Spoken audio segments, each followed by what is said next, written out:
Let's just keep ourselves together. Welcome to Watch Mojo. And today we're counting down our picks for the most dramatic moments in modern music history. It is clear then that if music is free for downloading, the music industry is not viable. Number 20. Lou Pearlman's Ponzi scheme.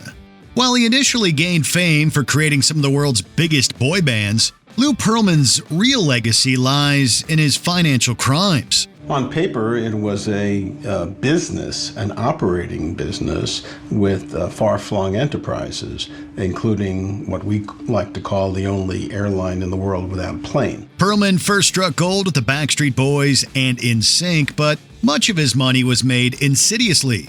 By convincing shareholders to invest in fake companies he created, Pearlman was able to defraud them out of over $1 billion.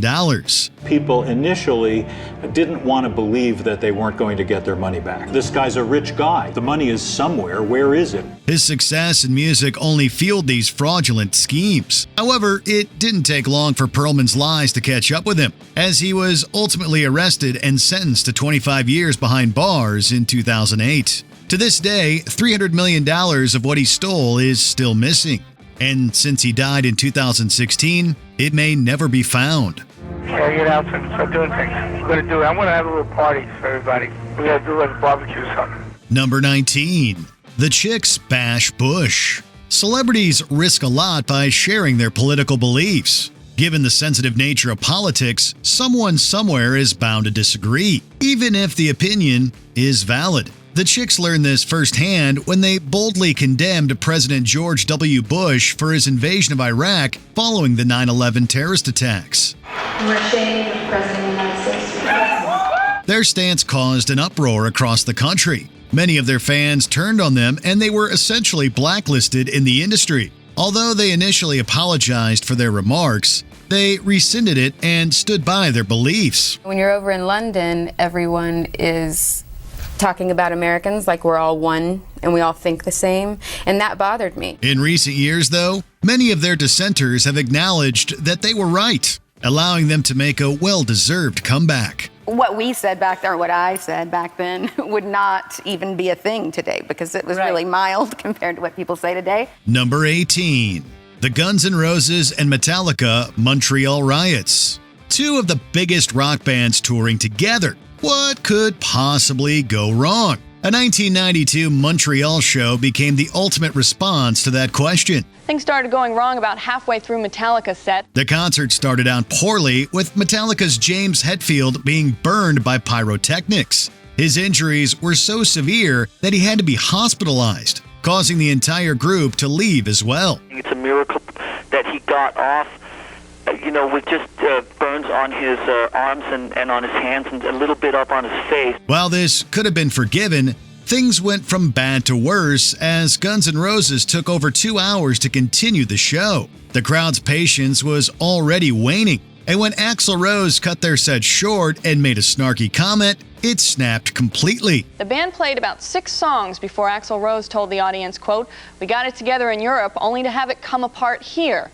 In case anyone is interested, this is going to be our last show for a long time." Approximately 2,000 fans rioted, causing around $600,000 in property damage and destroying the tour's legacy before it even finished. Number 17. Prince changes his name. A performer taking on a stage name is nothing new, but this was completely unprecedented. Prince had already been known for eclectic behavior, but in 1993, he outdid himself when he announced he had changed his name to a symbol. I had searched deep within my heart and spirit, and I wanted to make a change and move to a new plateau in my life. It combined elements of the male and female symbols, forming what became known as Love Symbol Number 2. This was a protest against his record label, as he felt they owned his original name. Why then did you choose the artist formerly known as? Well, I didn't choose that. That was chosen for you. Yeah. While his reasoning was understandable, his work faltered commercially as a result. It wasn't until he switched record labels at the end of the century that he reverted to Prince, reclaiming the name from those he felt had stolen it in the first place. Number 16. Stampede at the Who concert. Tragedies at concerts are, unfortunately, not uncommon. With so many people enclosed in one area, it can be hard to police them all, which can result in disaster. I couldn't breathe. I thought I was dying. I lost my shoe. One such incident occurred during a 1979 show by The Who in Cincinnati, Ohio. A miscommunication on when the doors would open caused a large crowd to amass outside the venue, with only one entrance being utilized. When some heard a sound check, they mistakenly thought the show had begun and immediately surged forward in an attempt to get inside. People thought the show was starting. It was a lot of fun up there at first, and then it just got into like a tidal wave. This resulted in nearly a dozen deaths and 26 injuries. In the aftermath, the city banned unassigned seatings at shows for over 2 decades, and the band never returned to Cincinnati until 2022. Really, there's no words that we can say that can meet with the fact that you guys have come out tonight and supported this event. Thank you so much. Number 15. Ozzy Osbourne Bites Off a Bat's Head. By now, this is considered a modern legend. Throughout his career, Ozzy Osbourne has demonstrated just how crazy he can be, resulting in several controversies that have helped keep him relevant amongst the general public. You don't look like a madman. Look in the shoe I am. One of his most infamous, even for him, was when he allegedly bit the head off a live bat during a show in 1982. What happened that night is largely contested. While the media claimed it had been alive, the teenager who brought it insisted it was already dead. Osbourne didn't help the conflating stories by saying that it had bitten him first. I can assure you the rabies shots that I went through afterwards aren't fun. No, they're painful, I understand. Very painful. Regardless of who bit who, it's become one of the most well-known moments in pop culture history, with Osbourne even making merch to commemorate the event. It's not really your hobby, is it? Let's have a look at your neck. No, hey. Number 14. U2 puts their album on everyone's iPhone. Presented by Apple as the largest album release of all time, the free release of U2's 2014 album, Songs of Innocence, to all iTunes subscribers was met with some pretty harsh criticism. These songs, we worked quite hard on them over the years, and they really didn't want them to be ignored. The thinking behind the promotion seems clear. Who doesn't like U2? Who wouldn't want a free album? Every iTunes customer gets this album, this incredible album, for free. On paper, that looks great. In reality, though, people were too busy complaining about it to listen to it. Many users were upset because they did not consent to the album being automatically downloaded to their devices, while fellow artists criticized the free release for devaluing music. To counter the backlash, Apple dedicated a page to removing the album and have not yet released another album in the same fashion. Number 13. Mayhem church burnings.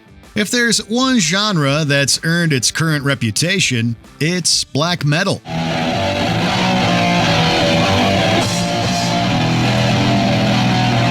In the 1990s, many artists involved in the scene decided to make some of the darker themes in their music a reality. This resulted in several churches in Norway being set on fire. We weren't involved in any of those activities with church burning and stuff. We knew about it, By 1996, over 4 dozen had been attacked, and each solved case had been carried out by a fan of the genre. Supporters weren't the only ones taking part.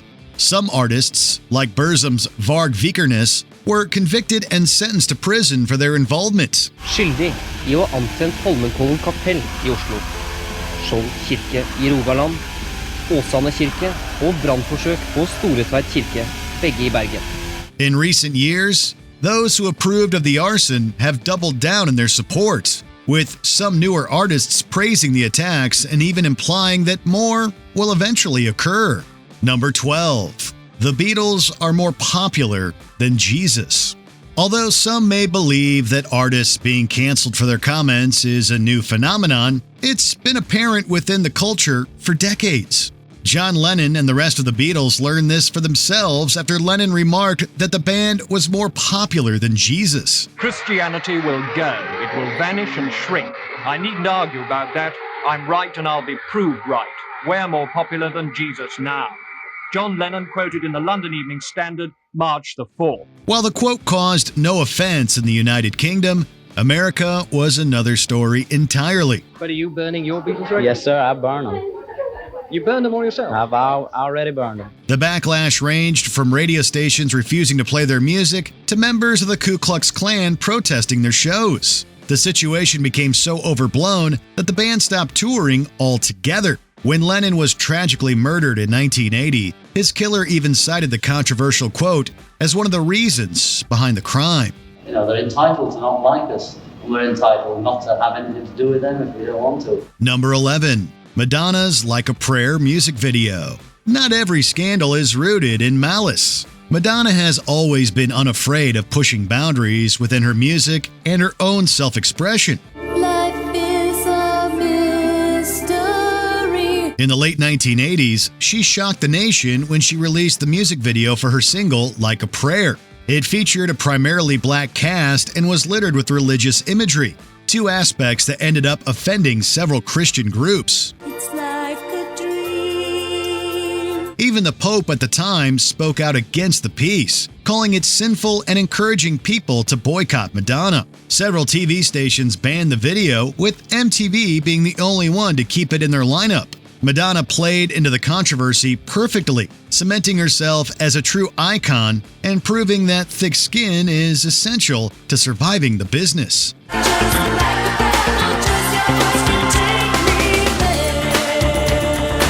Number 10. The R. Kelly assault scandal. At one point, his transgressions were some of the industry's most open secrets. He destroyed a lot of people.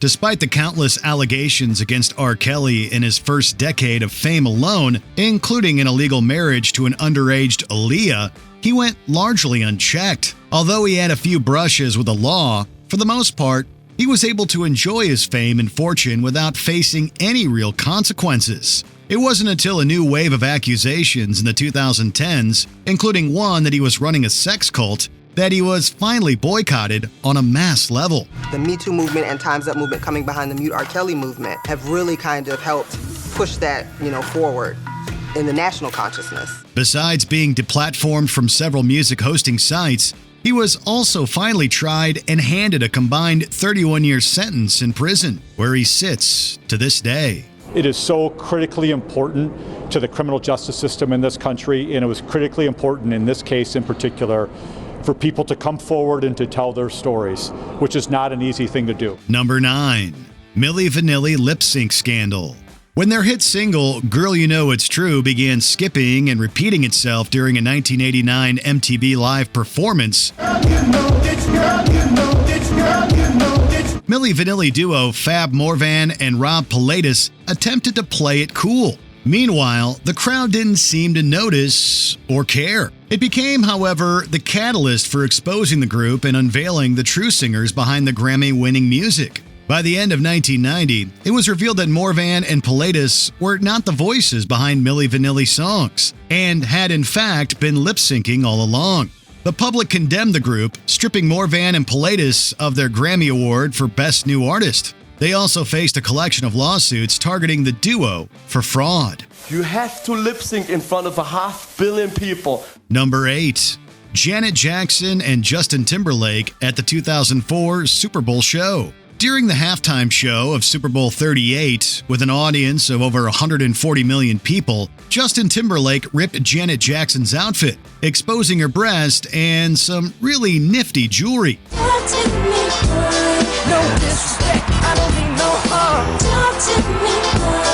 Most may know this moment as Nipplegate. The moment overshadowed the game and caused some pretty instantaneous, pretty serious backlash. The FCC tried to levy heavy fines at CBS, but more importantly, they rampantly increased television censorship.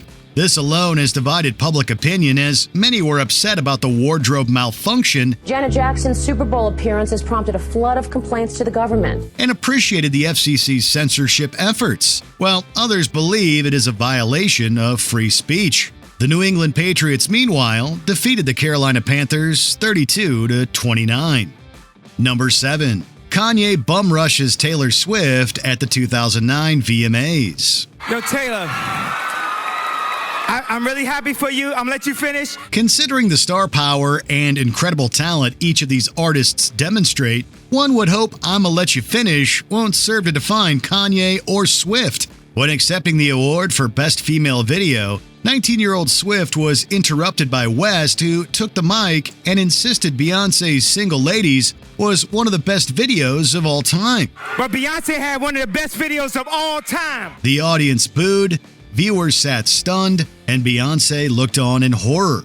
Of course, Queen Bee later graciously gave Swift the moment she deserved. However, West would not escape universal criticism for his actions, even drawing harsh remarks from President Barack Obama. Kanye did issue an apology, although some lyrics from The Life of Pablo suggest he may have different feelings. I feel like me and Taylor might still have sex. Why? I made that bitch famous. God damn. I made that bitch famous. Number 6. Woodstock 1999 Riots.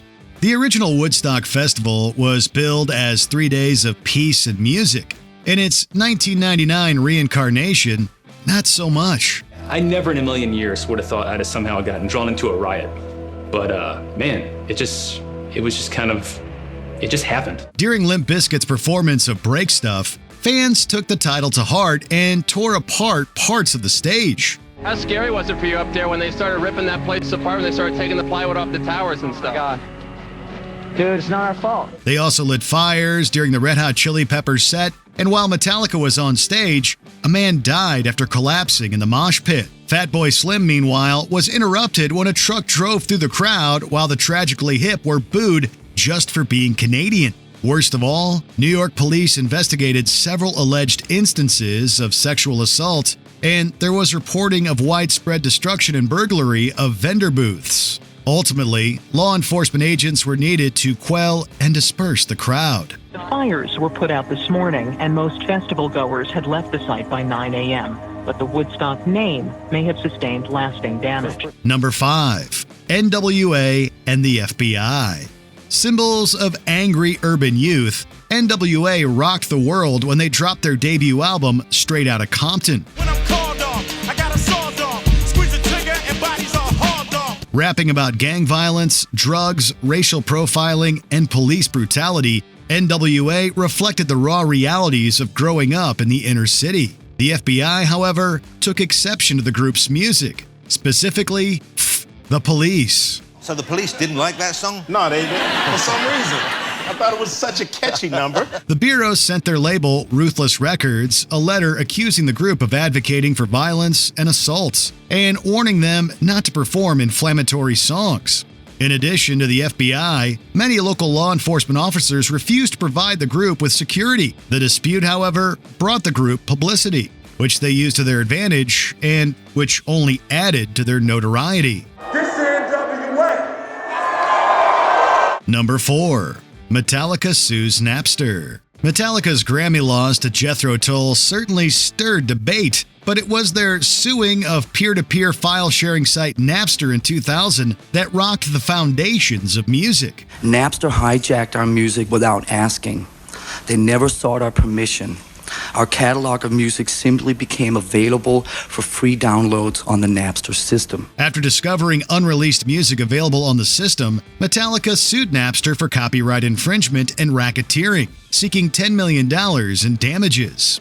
It was the first highly publicized case against the file-sharing site and served to encourage other artists to take a stand against illegal downloading. We're not stealing, okay? We're just sharing with each other, you know? So it's like if I take this soda can right here, take a sip out of it. It also, however, drew some criticism from the public. While many viewed the case as an important step towards protecting artists, especially those less established in the industry, some criticized Metallica for simply being greedy. There's Lars now sitting by his pool. What's the matter with him? This month he was hoping to have a gold-plated Shark Tank bar installed right next to the pool. But thanks to people downloading his music for free, he must now wait a few months before he can afford it. Number 3. Payola scandal. To clarify the terminology here, Payola describes the bribery of a radio station to promote specific songs as part of their daily schedule. Payola in our business was a record company or an artist coming in saying, hey, I got a new record coming out, here's $150. In the late 50s, Congress launched an investigation into Payola, accusing several major names in the music industry, most notably DJ Alan Freed and TV's Dick Clark. Freed, the man who gave rock and roll its name, lost his job and saw his career fade as a result of the scandal, while Clark barely escaped unscathed. I never took any money to play records. I made money other ways. The public was disturbed both because of big public figures being implicated and at the thought that they were manipulated. Some in the industry, however, believed the practice helped smaller labels establish themselves and encouraged the rise of rock and roll.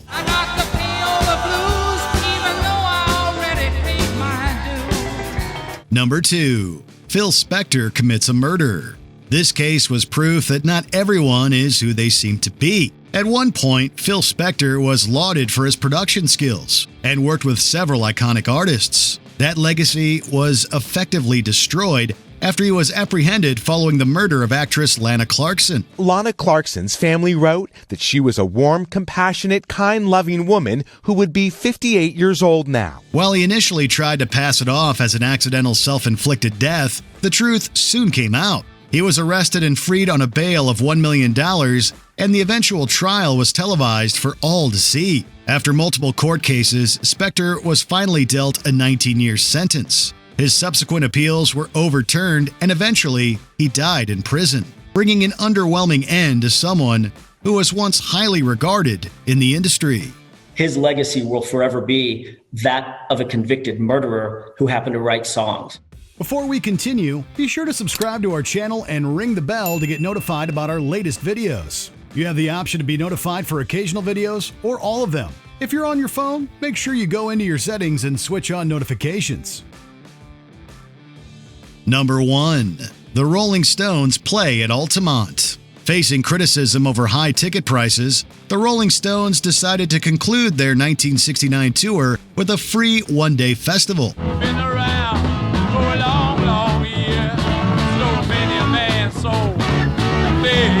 After struggling to secure a location, California's Altamont Speedway was chosen at the last minute, creating a logistical nightmare. Ultimately, motorcycle gang Hell's Angels was hired as security, but failed spectacularly. You're talking to me, I'm going to talk to you. I'm not talking to you, man. I'm talking to the people that hit my lead singer in the head. You're talking to my people. Right. Now let me tell you what's happening.